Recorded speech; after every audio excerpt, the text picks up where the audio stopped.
세상은 우리의 존재 가치를 외부의 기준으로 평가하려고 하지요. 근데 성경이 말하는 우리의 존재 가치는 사람들의 평가에 의해서 혹은 내가 얼마나 많은 것을 이루었느냐에 의해서 결정되는 것이 아니라고 말씀하고 있어요. 즉 성경이 말하는 우리의 정체성은 우리가 무엇을 이루었느냐에 의해서 결정되는 것이 아니라 하나님께서 나를 어떻게 창조하셨는가를 이해하게 될 때 우리의 정체성이 확립이 된다는 사실이죠. 하나님의 형상이라는 것은 단순히 외모가 하나님을 닮았다는 말은 아니에요. 하나님의 형상은 외모가 아니라 인간의 존재하는 방식이라는 거예요. 하나님만이 가지고 있는 독특한 하나님의 성품과 하나님의 인격의 요소들이 인간 안에 들어오게 되었다라는 사실이죠. 그래서 하나님의 형상으로 우리를 창조하셨다는 이 말에는 아주 중요한 인간의 몇 가지의 특성이 있음을 발견하게 됩니다. 첫 번째로는 인간은 인격을 지닌 영적인 존재라는 것이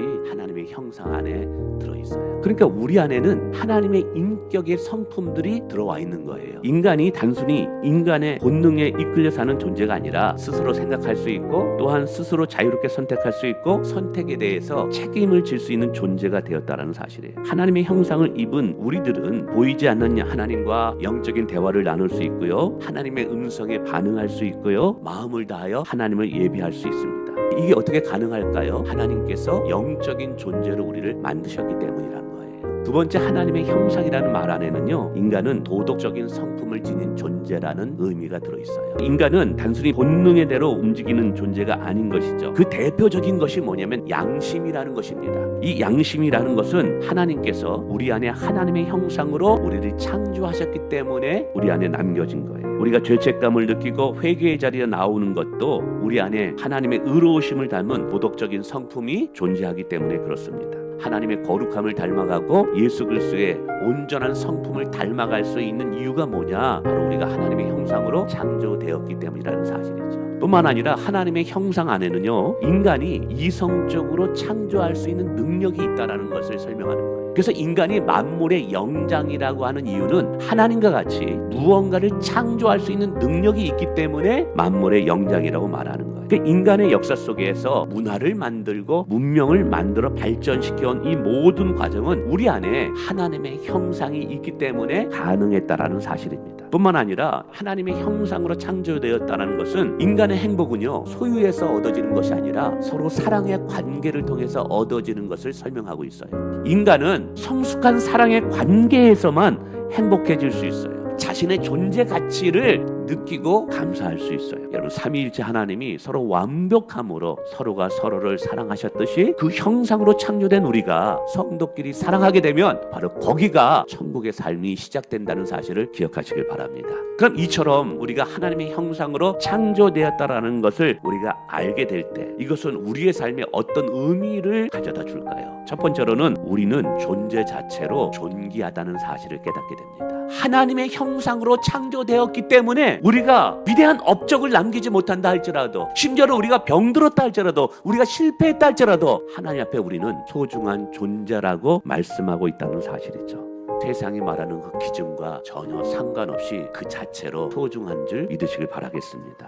근데 이 형상이 훼손되게 하는 것이 한 가지가 있어요. 그게 뭐냐면 죄라는 거예요. 그래서 우리는 죄로 훼손되었으나 여전히 구원이 필요한 존재임을 하나님의 형상이 말해주고 있어요. 근데 이것이 중요한 이유는 뭐냐면 여전히 그래도 우리 안에 하나님의 형상이 남아있기 때문에 하나님은 우리를 버리실 수 없다는 사실이에요. 그러면 이 깨어진 하나님의 형상이 어떻게 회복될 수 있느냐? 성경은 예수 그리스도 안에서 온전히 회복되어질 수 있다고 말합니다. 그래서 오늘 우리의 인생 가운데 때로는 깨어져 버린 나의 모습을 볼 때가 있어요. 내가 이렇게 하나님을 기쁘시게 하고 싶고 내가 예수님을 믿는 사람으로 내가 살아가고 싶은데 연약한 나 때문에 내가 무너지고 자빠지고 쓰러질 때도 있어요. 그러나 여러분 기억하십시오. 그때도 여러분 안에 있는 하나님의 형상은 변하지 않는다는 사실. 그래서 그 예수 그리스도 통하여 하나님은 여러분을 끝까지 붙잡고 가실 거라는 믿음을 가지시기를 주님의 이름으로 축원을 드리겠습니다. 자, 그러면 이 진리가 우리의 삶에 어떻게 적용되어져야 될까요?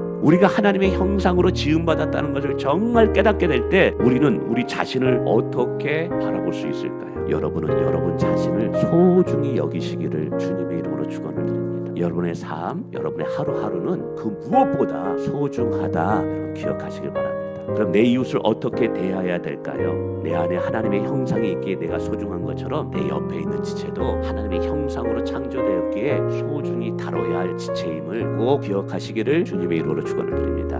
마지막으로 세상을 대하는 태도는 어떠해야 될까요? 나는 거기에서 하나님의 영광의 빛을 비춰줘야 할 사명자라는 사실입니다. 하나님의 대사라는 사실입니다. 이런 직장에서 부하 직원들, 동료들이 있습니까? 여러분의 삶을 통해서 하나님이 어떠한 분인가를 보여주시기를 원합니다.